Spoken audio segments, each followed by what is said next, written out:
everybody, and welcome to the LeanTossup Call of Duty League podcast. This is Major 4 Week 3. I am joined, as always, by my co-host, CDLMetrics. Sorry, not metric. CDLMetrics. US is not on the metric system. How are you doing tonight? Yeah, no, the US is not on the metric system, but I am not really. But I'm doing good. I didn't get a chance to watch last weekend's matches. I was out of town. But I did log the results, and we did have some very interesting results, which we'll talk about in a minute. So interested to see what you have to say about last week's matches and just things move like the standings moving forward, things like that. Because we're almost at the end. We have a couple more weeks of qualifiers, and then one more major, and then we're at the finish line basically. But yeah, some news to talk about this week. So why don't we jump into that? Yeah, so news of the week. Spart inaccuracy out for Minnesota Rocker. Now, they say it's because of personal issues, and they say that accuracy will come back. But yeah, it's interesting, and I like the picture of Spart there. What they won the Minnesota Rocker Major there, Major 4. That was the one they went on that insane run in. But yeah, when I first saw that it was Spart inaccuracy out, I was like, oh, they're making like a team change. I'm like, that's weird after you beat Optic, but no, it was just for personal reasons. What do you think about this? Do you think this helps them, hurts them? What do you think? Yeah, it's interesting. I think it helps. It's tricky, right? Because accuracy is very much like a quote unquote leader of the team. As far as I think no one's going to argue with you if you say accuracy is among the worst skill players as far as skill playing the game goes. He is in the bottom half of the league. I think no one's going to push back on that. So inserting Spart, who has shown promise in the past, in challengers, in the CDL, maybe that ignites some slang power that Rocker previously didn't have. But I do worry that just the dynamic of the team is much different now that accuracy is not with them. Like you said, it is a personal issue. We'll see if he comes back this year. There's only like a month left, basically. So maybe he comes back for the major. Maybe he's back next week. I don't really know. I don't want to speculate, but it could be a Minnesota Rocker team where Spart is just in the roster the rest of the year. And yeah, it's very important these next couple weeks for Minnesota Rocker because they are very much on the cut line for champs as it is now. They're right above that winners bracket, losers bracket line for Major 4, and their schedule is still pretty tough. So they're an interesting team, but I don't know. It's something to keep in mind as we move into this weekend's matches. Like, this is a different Minnesota Rocker team playing. Will their map pools look a little different? Do they have that slang firepower that maybe they didn't with accuracy? Who knows? We'll find out this weekend, but hoping for the best for them. I am repping my Minnesota Rocker shirt today, trying to push some good vibes their way.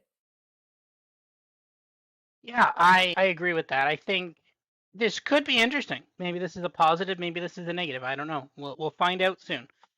Secondly, this is the bigger news, is Modern Warfare 2 and Warzone 2 tournaments confirmed for the Esports World Cup. Warzone, we don't care about Warzone, but for the Modern Warfare 3 tournament, there is going to be, it's a 16-team tournament, which is fascinating because that implies that it's the 12 CDL teams plus 4 other teams. Interesting. 16 teams, 4 groups of 4, double elimination. So I guess is that just 2 play against each other. Then the winners play off for a spot, the losers, and then the loser plays the loser of the other game. The top 2 advance to the playoffs, 18 in a playoff, single elimination, best of 5, and then a BO7 final. That's a better format than camps, by the way. Just saying. Yeah, this is pretty interesting. The one thing now we're assuming it is the Call of Duty League teams. No one has said that yet. That is an important piece to keep in mind. But yeah, this is pretty exciting. Now this is going to be in, I think it's late July, right? This is after Champs, right? This Champs is in mid-July, but this will be like mid-August, so about a month after Champs. Oh, okay. But yeah, this is pretty interesting. I'm actually pretty excited for this. What do you think? Yeah, I think it's really interesting. 16 teams is a big bullet point to point out there. I would expect, 12 of those teams are CDL teams, and the other 4 come from I don't know where challengers or I don't know. Will there be a qualification for this? I think there's still a lot of details we have to figure out. These are just the basics of how the tournament will run and when the tournament takes place. We do also know the prize pool, I think, is $1.8 million, which is basically like another champs. Like, it's that big. So that's fun just to have champs next month already, and then a month later everyone's going to Saudi Arabia and you're battling for another 1.8 million. So if you can win both of those tournaments, you could just probably retire and be done working for the rest of your life, but we'll see if that happens. So yeah, just interested to see how those other teams make it in. If it is just 12 CDL teams plus 4, how do those 4 make it? And if it's not specifically CDL teams, what the heck is going to happen? Like, are teams just going to form out of thin air? That would be interesting. The group format I like quite a bit. Yeah, essentially you just have to go 2-0 in your group or 2-1, and you make that final 8-team bracket. So yeah, double elim. If you lose in your first match in group stage, you're okay. So yeah, it's pretty clear, easy to follow. Like, 2 teams from each group, A, B, C, and D, will make that bracket. How they play each other, we don't know. Will the Group A winner play the Group B runner-up and vice versa or whatever? But we'll figure that all out later. But yeah, best of 7 final, that's pretty standard, so that's good to see. But yeah, just interested to find out more details, because at first glance it looks like an intriguing format and one that I'm definitely going to watch. But just curious to see how those teams qualify and what teams we see. If it is CDL teams, is it this year's CDL like, when do contracts expire for players? Is it before this date in August, or is it after? Are we going to see new Optic Texas there with whatever players they end up signing, or will we see Optic Texas from what we've seen this year? So that's another interesting wrinkle to find out if it is in fact CDL teams that are participating. So I don't know if you have any other thoughts on this, Robert, but yeah, just continue to monitor this going forward. Yeah, it's gonna be interesting to see how this works going forward. I'm pretty excited to see this. Also, more news. Treyarch revealed new feature for Black Ops 6. So they revealed some of Black Ops 6. It has from the very few things we've seen, it reminds me a lot of Black Ops Cold War, which I actually love that game. So that's good. It also has this Omni movement, which is you can sprint, slide, and dive in any direction. So right now, when you're playing, you're always forward facing, and you like you dive forward or slide forward. But now you could slide in different directions and sprint in different directions. So that's cool. I think that's pretty cool. I don't know what impact that will have for the Call of Duty League. I think that's going to be very interesting. But yeah, when you first saw this, what was your thought on how this will impact competitive play? Yeah, I think it's cool. We haven't seen this in the COD game yet. We have seen advanced movement in the past with jetpacks, essentially. That means jetpacks and wall running and that sort of a thing. And those games were a lot of fun to play and watch competitively, just because if there's a bigger skill gap with how the movement system works in the game, that can create some really interesting dynamics when the pros match up against each other. And it's just entertaining to watch when there's guys flying around all over the place. So I think pace matters more maybe next year. But yeah, just curious to see if these mechanics are maybe broken at first. I'm imagining, how many times have we seen like slide canceling in a game, and it feels like a mechanic that's a little too good? Like, this could be slide canceling on steroids, right? If you're flying around a corner to your left and you can just slide your feet and keep facing that direction, that feels like a huge advantage for the person entering that room or whatever, entering that slide mechanic. So that's really interesting. You can even slide backwards if you want. I'm not sure why you'd need to do that. I guess if you have an AR and you're up close against an SMG, you might want to create space. But either way, I don't know. It creates this interesting wrinkle that not a lot of pros have experienced yet, or really ever. We haven't seen this specific mechanic in any sort of game, I don't think. So interested to see how that works out, how the pros feel about it when they start testing the game. There was one other thing for the Black Ops 6 news that I didn't include in here, but they did say 16 maps at launch, like new maps. I don't think any will be like recreated classics. So that's good. And I think 12 of those 16 will be like dedicated 6 maps, or in the CDL case, those 6v6 maps are 4v4 maps. We should have a lot to choose from at launch, and I'm sure they will add more as the year goes on. So, good things to know right now. The game looks pretty good from the trailers we've seen. Not surprised by that. Treyarch usually do very well with their games. Yeah, just again another news piece where we'll continue to monitor this going forward as we learn more. And but yeah, all signs point to what should be a good game coming out this fall, and hopefully an entertaining one to watch as a fan of the CDL. Yeah, it does look good. The graphic, you can even see from here, the graphics look good. Mechanics look good. We'll know more about this game very soon, but again, high hopes. High hopes for this game. Okay, Major 4 qualifiers, expected wins pre-week 3, so this is that post last week. FaZe 6.44, again, expected to get almost that full 7th win. Seattle 4.68. Seattle looking really good there. Toronto also 4.46. Legion 4.41. Texas 4.07 after randomly losing to Legion. And somehow Minnesota, not sure how that second one happened. New York Subliners 3.71 after also losing to Legion. Thieves 3.24, Miami 3.16, Minnesota 2.77, Carolina 2.45, LAG 2.29, and then Boston 0.6. Bit of a scrambling here of your top. We talk about the top four. The top four is only 4 of the top 6 spots. And there's other spots like you've got Seattle and Legion and Thieves there, Miami up. Like the order that we have known, like there has been some catch up here. Some of these teams have been able to catch them now. Whether or not that's just an online and they're testing out new maps as we get closer down the stretch, maybe there's that. But it's seeming like that top 4, and even FaZe has looked catchable too. FaZe has not looked like an unbeatable FaZe in the last couple of matches either. Maybe they're seeing a little bit of consolidation here as the end of the season goes. What do you think? Yeah, a couple things to point out. FaZe very much in control of the 1 seed. I don't think anyone's going to catch him for that.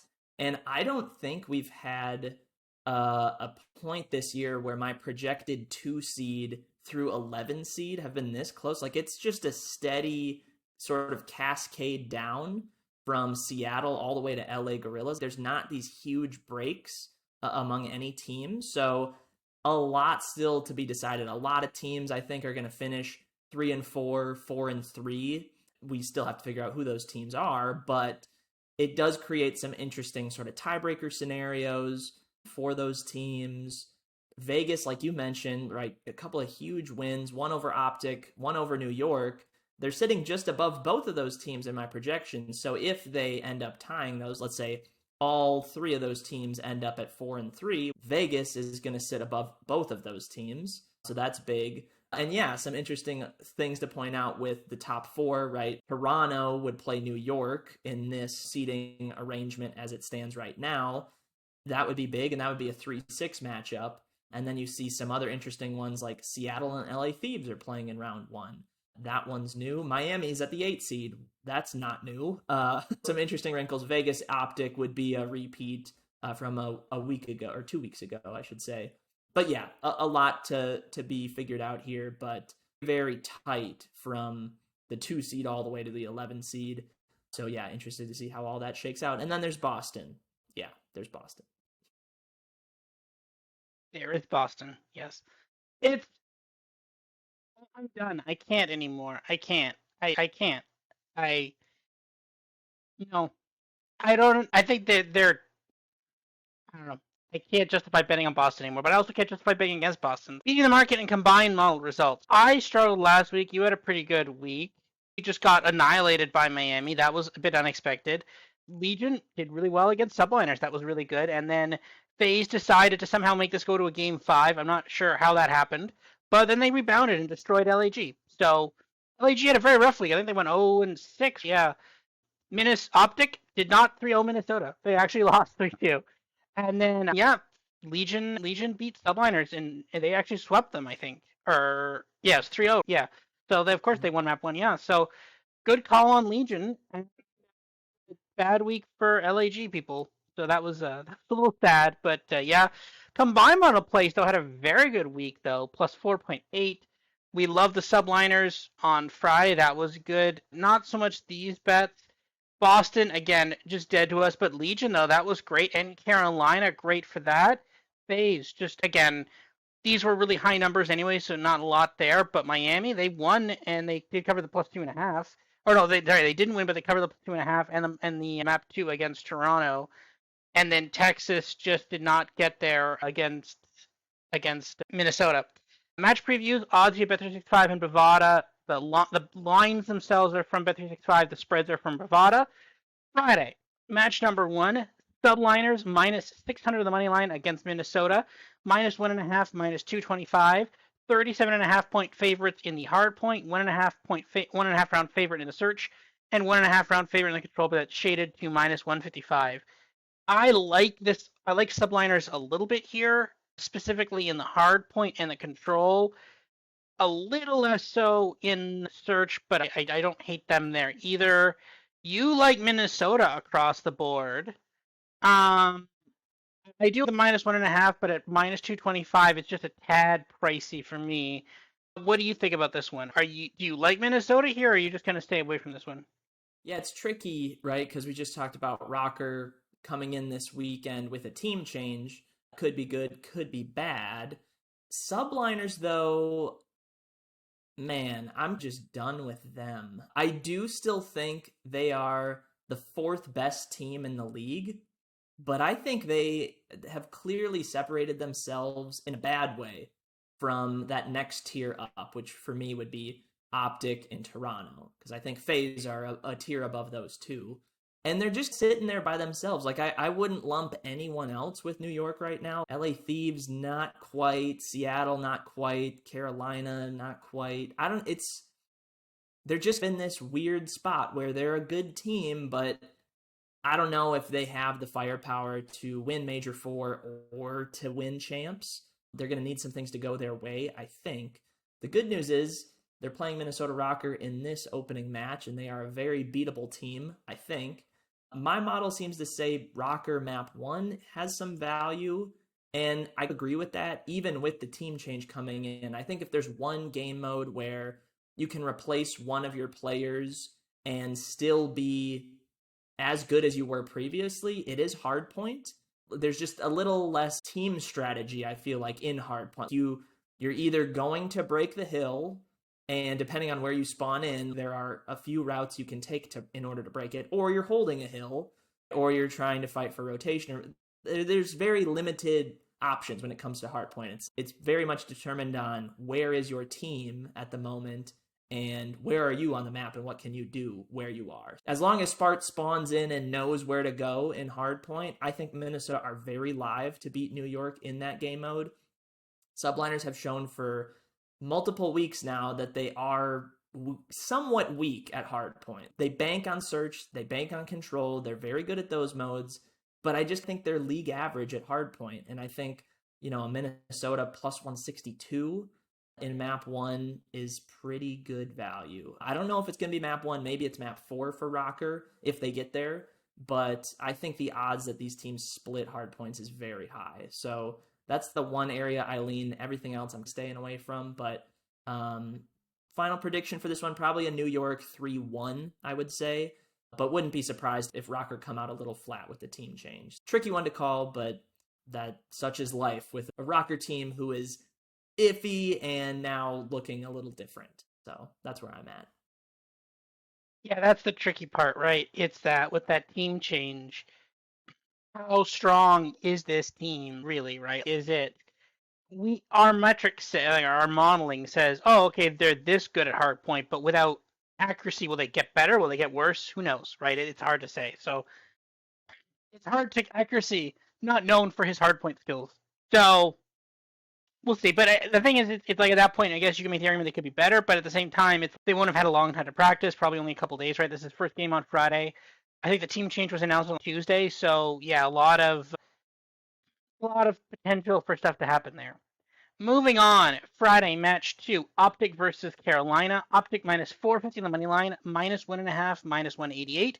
41.5-point favorites in the hard point, 1.5 round favorites in the search, and then 1.5 round favorites in control, but that's shaded to +115.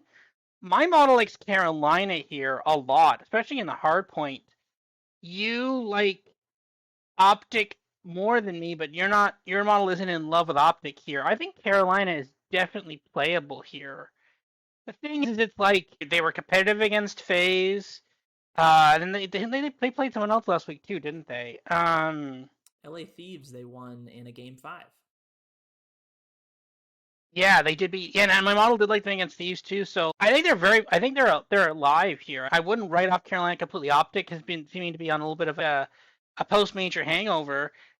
Do you like Optic here? Or are you playing? You thinking of putting something on Carolina? This one is a stay away for me. Both teams been in a weird spot. Carolina did get their first win in the qualifiers last week versus LA Thieves, game 5, round 11. That was enormous for them because they were 0-3 in their previous matches. And you do look at the box score against Atlanta FaZe, and they got reverse swept. Like, they had FaZe pretty close, but FaZe got it done in 3-4-5. Yeah, I don't know. Carolina is just tricky to figure out right now. The FaZe series, yes, they almost beat them, but not really. FaZe last week played sub-base hardpoint against Ravens and against LA Gorillas, which they had not played that map and mode combo in quite some time because they've been very bad at it. That's FaZe's one weak point. FaZe, I know we're not talking about FaZe in this match, but FaZe last week showed, okay, we're officially in expand the map pool mode. We should get the 1 seed for Major 4.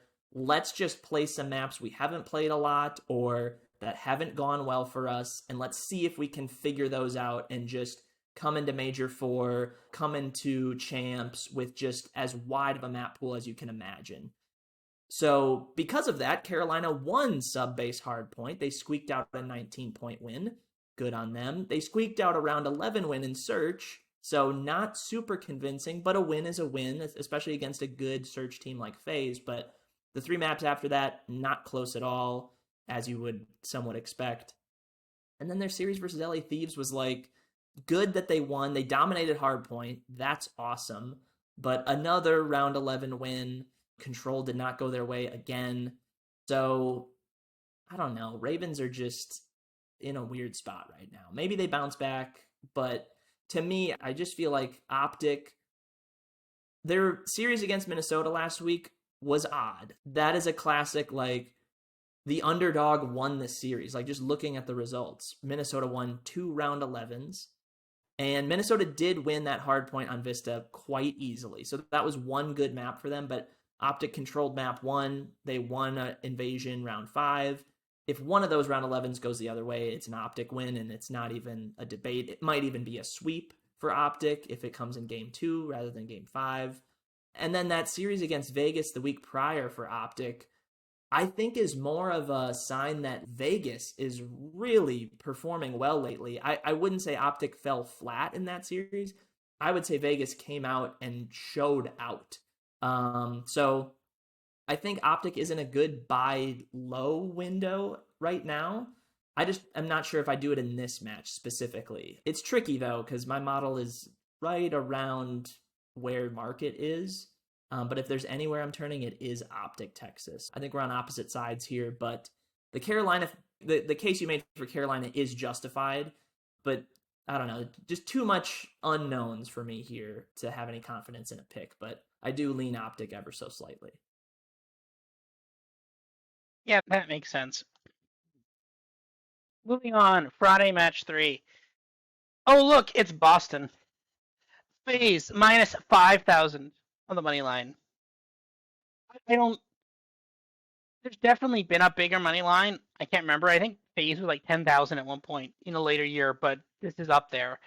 Minus 2.5, minus 138, minus 1,600 in hardpoint, minus 350 in search, minus 500 in control, and I'm just assuming there was no spreads because.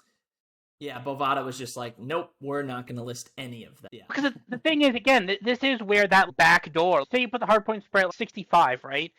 Okay, what if FaZe just says we don't care, right? What if FaZe is just we're going to test out sub base or something?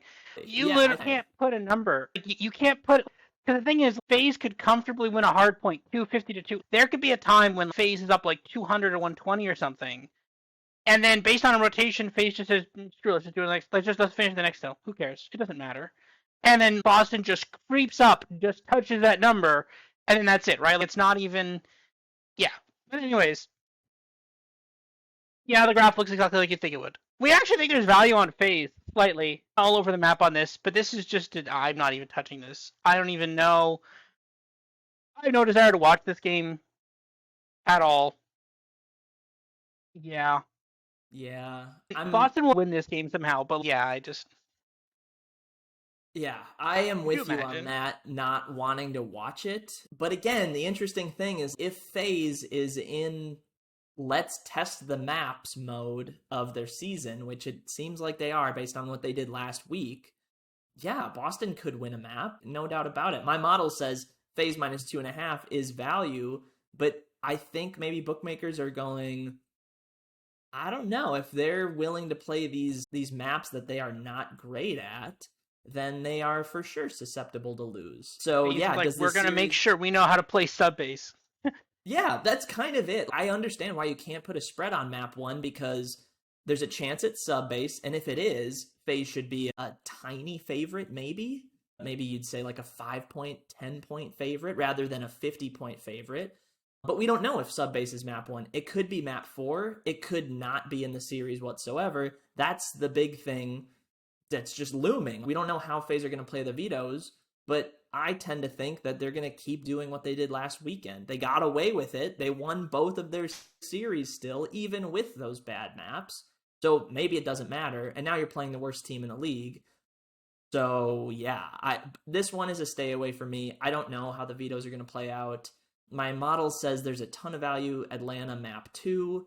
But again, Boston Search and Destroy has been getting a little better. Last week against Seattle wasn't very good, but the weekend prior with Major Maniac in the team looked quite a bit better. So I don't know, maybe FaZe throw in some search maps that they're not good at. If there are any, I haven't really done the research on that. But no, they're top half of the league on every search map. They're dominant on every control map. It's really just sub base that sticks out for them. Yeah, FaZe all day. Will they sweep? It all depends on what maps we get. If you're willing to gamble on that, then go for it. But for me, this is just pass and tune into the Saturday games. Sounds about right. Saturday, Carolina versus Miami. Carolina -163 on the money line. Is this -1? Is this? I think Miami +120. I think it's +110 now. I'm not sure. Maybe it might still be +120, but it's about that. -1.5, +137 for Carolina. 2.5 point favorites in the hard point. Very small favorites. I love how sometimes you'll see these lines where and Bet365 has the -138, the -2.5 is from Bovada. I guarantee you the money line on Bovada is it's the -2.5, -115. Carolina money line -115. I love how they're like there's you can sometimes catch that where it's if you want Carolina to win, you just get 2 free points. Or I have seen it sometimes you get like up to 4 or 5 points for free, just for which to be fair, like they're right. There's literally no difference. There's literally no difference between in some things, right? In football, obviously, a 2.5 point spread is it's significant. It's not insignificant. There is some games are under 2.5, but in hard point 0.01%, there's very few hard points are decided by that margin. But anyway, that's just a small side rant. Map 2, -130 on the money line, but technically +1.5 shaded to -185. So basically a toss up there. Map 3 money line, -1.5 round favorite in the maps in the control, but that's shaded to +180. I just I thought I would like Miami in this, honestly. I thought I'd be saying let's go Miami, but I'm not really. I like Miami in some places, specifically in the search. But outside of that, I'm not a huge fan of Miami in this map. I just want to stay away from this. What do you think? Yeah, I'm on Miami. I guess I'm just out on Carolina this week, just based on what they've done recently. And Miami last week, pretty good results. And this is something we did not mention last week, but they played 3 times, one on Friday, one on Saturday, one on Sunday.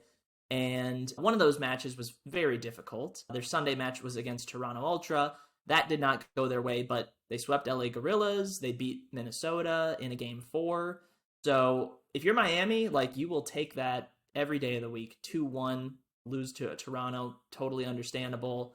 Their outlook is looking good. This is a huge game for both teams, but yeah, if Carolina drop this, they're probably 1-5 at this point, assuming that they lose the day prior, but maybe not. Maybe they pick up a second win. But either way, this is a huge leverage game for both teams. I side with Miami in this one. I just think Carolina is a little too Jekyll and Hyde at this point. Miami, they've flown under the radar all year. They looked solid last week with their actual normal lineup in. The week prior, they played that game against Optic with the substitute. I think it was Purge. It did not look good at all. But when they have this lineup of 4 in, they're solid. I do think they should be a slight favorite in this one. To me, it's basically a 50-50. So if you're giving me Miami plus 120, I'm going to take that all day. I see some value in hardpoint, some value in search. The control, I do lean slightly with you on Ravens, but I think Miami are live enough in map 3 where it's not a huge concern for me. Yeah, I like Heretics quite a bit here, but yeah, wouldn't shock me at all if Carolina get this done. I'll say Miami win this probably 3-2 at the end of the day. So it'll be a close one. It'll be entertaining. It will mean a lot for both teams, but I am going to side with Heretics here. Yeah, I don't know. I want to see some movement on this line. If Miami got a slightly higher price, I'd be all over them. But at this price, I can't justify that plus 120 there. But if that's a 130, 140, 150, I'm there immediately. And especially if this plus 1.5 at minus 188, if that's minus 138, if that's minus 125, 100%. But not at that price. But again, if Carolina does well against Optic, those lines will snap right there, right? We'll see. Saturday, match 2, LAG versus Boston. Wow, what a match. LAG minus 138 on the money line, minus 1.5 plus 162, minus 125 in the hard point, but Bovada seems to think that they are an underdog in the hard point, a plus 6.5 spread for them. Map 2 money line, map 2, they're minus 125, but Bovada also has them as a dog in the search as well, plus 1.5, they'll shaded to minus 165. And then they are favorites in the control, but Bovada has them again as technically a slight dog as plus 1.5 minus 260. So all over the map there. My model likes Boston, which means I'm not going to bet this game. I have been bit too many times. I'm not touching this. No. But good luck to Boston. Good luck. But yeah, no, not touching this. I don't care. I don't care. Nope, not doing it. Do you have anything to say about this match or not? Not really. Boston, it's tricky with them moving forward, right? Because we have all this data from the season of how they were, right? Like they were a solid control team, they were mediocre hardpoint, and they were disastrous in search. And we have a couple weeks worth of data with Major Maniac in the lineup, and it looks like the opposite, where maybe they're close to league average search now, maybe they're whatever, and then hardpoint and control have fallen off a touch. I don't know what to think with Boston at this point. They could play spoiler. Like this is a game LA Gorillas need. Like you gotta get this one if you want to make winners bracket or champs for that matter. If you're not beating Breach, things are not looking good for you. So a huge game for LA Gorillas. Can Boston play spoiler? Maybe. I think if there's any team they can do it against, it's this team. I don't know about you, but this is team power ranked 11th versus team power ranked 12th. What a doozy this one will be. But no, I don't have a strong lean either way, even though the model says there's some huge value like LA Gorillas map 2, Boston map 3. I'm just saying nope. And I'll watch it because it might be pretty entertaining, but yeah, I don't want to have to make a prediction on it whatsoever. I'll just kick back and watch and see what happens. The thing is, and you mention it, it's like we have all this data saying Boston is like not terrible. And also this data saying LEG when they made their roster changes, they were actually doing a lot better. And now we're like, hey, you know what, Boston, you're not bad. You could win this game. And Boston's like, nope, I can't. I'm gonna get 3-0'd. I'm like, what are you doing? Like, you can't even make this competitive. And then the times where we're like, they have no chance of this and they make it competitive. I can't anymore. I can't. I literally can't. And even LAG, right? You got 3-0'd by Miami, an okay team, but you're also supposed to be okay. So I've had up to here with both these teams. They're just so inconsistent. It's very annoying. But yeah, Saturday match 3, Seattle versus Vegas Legion. Seattle minus 150 on the money line, minus 1.5 plus 162. 3.5 point dog, surprisingly in the hard point, but they are favored on. It's basically a dead even hard point on Bovada on Bet365, and similar in Bovada. Minus 150 in the search, minus 1.5 round favorites in the search, but that's shaded to plus 125, and then 1.5 round favorites in the control, but that's shaded to plus 190. My model loves Legion here. Like, it hates Seattle. I don't know why it hates Seattle, but it does. Yeah, my model seems to hate Seattle at times, but it also really likes Legion. So I'm not sure why it does that, but it does. Your model is a bit more balanced here, but you're not really seeing you like Legion a bit, but you don't see a lot of value here. Do you agree that this is Legion or stay away? Yeah, totally agree. Just based on what these teams have done lately, yeah, I was surprised to see Seattle all the way out to a minus 150 favorite. You can make an argument both of these teams are in the same tier of teams. I think maybe you power rank them sixth, seventh, somewhere in there. I'd say Vegas is quite a bit hotter right now. Of all teams, right at this moment, Vegas Legion's arrow is trending up the sharpest, I would say. Their hardpoint looks great. Their control is improving. Their search is still okay. It's getting better, though. Seattle, they've shown some streakiness throughout the year. We've known that. They bounced back big and got a win against Boston after losing to Subliners last week. So somewhat expected results. That series against Subliners, like they lost that game 4 by 12 points. So if that goes the other way, they force a game 5. Maybe they can pick that off, maybe not. But even though it was a 3-1 loss to Subliners, it was pretty close. And then, yeah, they just absolutely took care of business against Breach, which we wanted to see. But yeah, Vegas, we've been talking about it for a couple weeks now, right? You go out and you sweep Subliners, right? That to me is a big sign that this game should be basically a toss-up, I think. So the fact that it's minus 150, plus 110 leads me to the side that's plus 110, and that is Vegas Legions. I do still have Seattle favored ever so slightly, so I will say Seattle win, Vegas cover, Seattle probably get it done 3-2 fashion, but yeah, don't be shocked if Vegas come out and look good again, because they are figuring something out. Like they look like a completely different team the last couple weeks. But yeah, all with you on liking Vegas in this spot. Yeah, agree with that. Then Saturday match 4, Ultra versus Thieves. Ultra minus 334 on the money line, minus 1.5, minus 150. 37.5 point favorites in the hard point, 1.5 round favorites in the search, and then 1.5 round favorites in the control bet shaded to plus 125. My model likes Thieves a little bit. It's complicated. It's not much value anywhere really.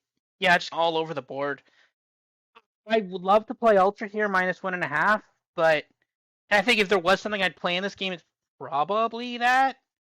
Maybe a ultra hard point spread, but other than that, I want to stay away from this. This is another stay away from me. Is this a stay away from you, or do you see anything you like here? I lean Toronto. I don't love it though. But yeah, LA Thieves match versus Carolina last week was not super promising. Like I said before, it did go to that game 5 round 11. So Thieves very well could have won that, but they got absolutely just smoked in hardpoint game 1 and game 4. So maybe they're backsliding a little bit. The weekend prior, they played Boston. So that one's hard to take anything from. And then they split the weekend prior, or the match prior, I should say, versus LA Gorillas. And one of those was a 7-point victory. So yeah, Thieves' hardpoint lately, not great. Toronto's is getting back to where it has been all year. So that's where I lean. The Toronto minus 1.5, yes, it's at minus 150, but just with how these teams are trending specifically in hardpoint, like I think it is justified. Thieves absolutely could win some searches. Maybe they can pull out the control win. I think that's Thieves' probably easiest path to victory is 2-3-5.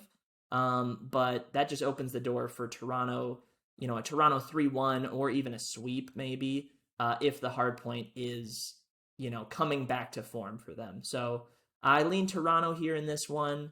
Interested to watch this just to see if Thieves can bounce back from that tough round 11 loss last week. But yeah, I think again at the end of the day, here's an ultra match. I'm predicting ultra 3-1, so we'll see if that comes true. But yeah, that's where I sit on this one. Yeah, that's where I sit as well. Sunday, Toronto plays again, one of those another back to backs. Toronto against Minnesota. Toronto minus 700 on the money line at minus 2.5 plus 150. 37.5 point favorites in the hard point, 1.5 round favorites in the search, and then 1.5 round favorites in the control.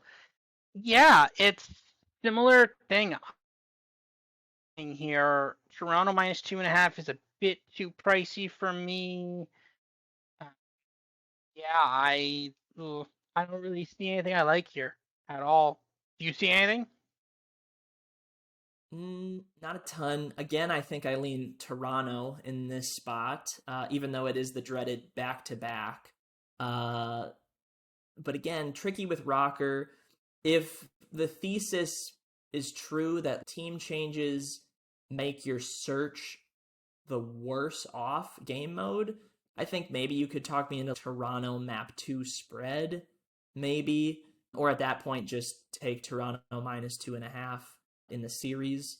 Because I do think control vetoes shape out well for Toronto. I know my model says there's maybe some value on Rocker, but just with how the veto process I think will play out, I think Toronto will have a nice map advantage going into game 3. So yeah, for me it's Ultra or nothing, but I think I'd rather just take Ultra in the game against LA Thieves at nicer prices. That's where I'm at on this one. But yeah, Battle of the North, our two teams Yeah, here.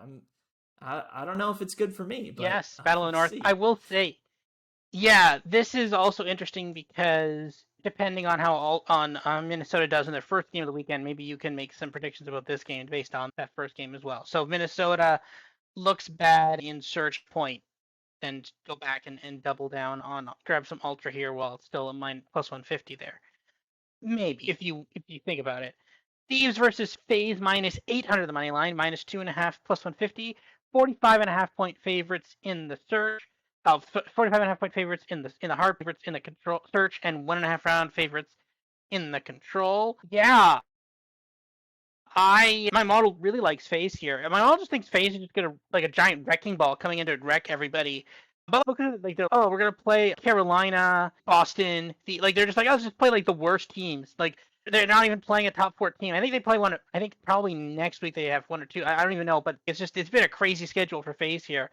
But yeah, my model really does FaZe here. Do you agree with that, or your model is a bit more with Thieves or at least on the same pricing as the books are with Thieves? Yeah, I am a little closer to market on everything, but I do agree with you. I think if you like FaZe, take them in this game and don't take them in Boston because those Boston prices are very high in a series that, yes, we expect it to be a sweep, but again, map vetoes could be weird, and Boston has shown enough with this new lineup that maybe they can take a map or two off of FaZe if things get a little wonky, but I much prefer FaZe in this spot here. We talk about it with FaZe a lot. Sub base hardpoint is their big bugaboo. Thieves are also horrible at that. So there is a chance that Thieves come out and veto that straight away. That would be a little bit of a surprise just considering. I don't know. If you are Thieves, right, you have to game theory this where it's like, we are also bad at sub base hardpoint. They are bad at sub base hardpoint, but they've been willing to play it lately. Will they play it against us? Like, what does FaZe gain by beating another bad team at that map? I guess you get another live rep against an actual CDL team in a match setting. That is valuable. Interested to see if Thieves come out and just veto sub base hardpoint and say, hey, if we want to win this match, which they do, like Thieves are still fighting for a champ spot, fighting for seeding at Major 4, like maybe Thieves go, hey, FaZe has been willing to play that. I think we'll have a better shot on something else. So I don't know. That whole dynamic is really interesting to me. But yeah, at the end of the day, just with how FaZe are looking, even on their non-preferred maps, they're still getting the job done. I do lean FaZe here. I think it'll be a much better series than Boston for Atlanta, but yeah, it's hard not to pick against FaZe. So I'm going with FaZe. Yeah, agreed. Sunday, match 3, and actually good one here. Subliners versus Optic. Optic minus 138 in the main line, minus 1.5 plus 150. 24.5 point favorites in the hard point. Technically a dog in the control and in the search, plus 1.5 minus 170. And then another underdog in the control, plus 1.5, but shaded to minus 225. Our numbers are all over the place on this one. Sometimes I like subliners, sometimes I don't. Sometimes I like optics, sometimes I don't. I'm just all over the map on this game. I think the play is nothing. That's my play on this one, I think. Do you see any plays here or not? I see nothing. I love Optic Texas in this spot. I was shocked when I saw these prices. Yeah, I don't really care that Optic lost to Rocker last week. Again, that was very fluky in my opinion. 2 round 11 losses. They had one bad game 4. It's just, I think, a perfect buy low for Optic. New York has not looked good the last couple weeks. They fought close versus Atlanta a week ago. They beat Seattle, but that was a little closer than it should have been maybe. They get swept by Vegas, who is hot, but still, that should set off some alarm bells. And it's been that story all year for subliners. I have very little confidence that New York are on the same tier with Optic. So yeah, for me, it's all Optic, everything. Map 1, map 2, map 3, whatever you want to do. If there's one map that I want to point out, map 3, I think, is very much a toss-up based on how the vetoes should shake out. You're going to get a really good square up in map 3, no matter what it is. But yeah, I don't know. The market seems to indicate that like subliners are a clearly better search team. And I'm not so sure. I think that, again, should be a toss-up. And then you look at hardpoint, and it's drastically different. Like, I have Optic huge favorites. So to me, this looks like an Optic 3-1, probably. Yeah, I don't know. I'm done with subliners. I think they're solid, but can they beat FaZe? Can they beat Optic? Can they beat Toronto? I'm not so sure. So I think this is a great weekend for Optic to bounce back with. And yeah, I can't get with these prices. I'm shocked. And we'll see. Maybe they'll go up as we get closer to match time with Optic fans flooding in to take it. But yeah, for me, it's all Optic. So what could go wrong? And last but not least, Sunday, match 4. LEG versus Vegas Legion. Another great match here. Legion minus 225 on the money line, minus 1.5, minus 110. 29.5 point favorites in the hard point. Actually, basically an even search and destroy, but 1.5 round dogs technically on Bovada, but shaded to minus 185. And then minus 125 on Bet365, but actually a slight underdog according to Bovada at plus 1.5, minus 240. My model, surprise, surprise, likes Vegas Legion here, not LEG. I like the money line. I kind of like the minus 1.5 a little bit. I definitely like Legion in hard point. What are your thoughts on this one? Yeah, this one is by far the closest I've been to market on any match. But yeah, if you're going to make me pick a side, it's hard to not pick Vegas. Yeah, they've just been very good the last couple weeks, and LA Gorillas have been not. That's where I lean with this one. Vegas probably 3-1, I would say. But it might not be like at first glance an interesting match, but it is like a very high leverage game. And maybe Vegas Legion's run will end at some point. This could be one where they drop the ball. I could absolutely see that happening. But yeah, it's really hard to make a case for LA Gorillas in this spot. I'll side with you on Vegas here. Yeah, I'm with Legion on this one. Beating the market in combined model plays. So for my first pick, I'm doing Legion versus Seattle. I am picking on over minus 150 versus Thieves, and then I'm also having LA Legion minus 1.5 versus LAG. You've got your love of Optic and the subliners here. You've got the minus 1.5 plus 150 and the minus 138 versus subliners. And you've also got Miami plus 120 versus Carolina. I actually do this one too. I might want to take this too, but I think the plus 120 is just a tad too rich for my blood. But I'm definitely thinking about it though. Combined model plays. We've got Texas map 2, map 3, Atlanta FaZe minus 2.5, map 2 against Boston. But again, we are cautioning, do not bet that against Boston. Carolina map 3, Miami map 2, LAG map 2, Boston map 3, Vegas plus 1.5 money line map 1, map 3, Toronto Map 1 and Thieves Map 2. And then on Sunday, we've got Toronto Map 1, the Phase Moneyline -2.5 Map 1, and then Texas Map 3 against Subliners. That's everything. And yeah, next podcast, it will be Major 4 Week 4, the last regular season podcast. We've only got a handful of these left, guys.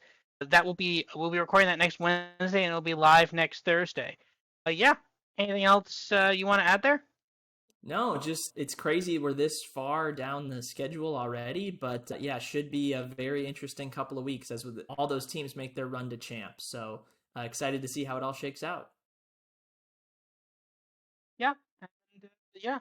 So we will see you all next week. Everybody have a good week, and we'll see you next week. See you, everybody.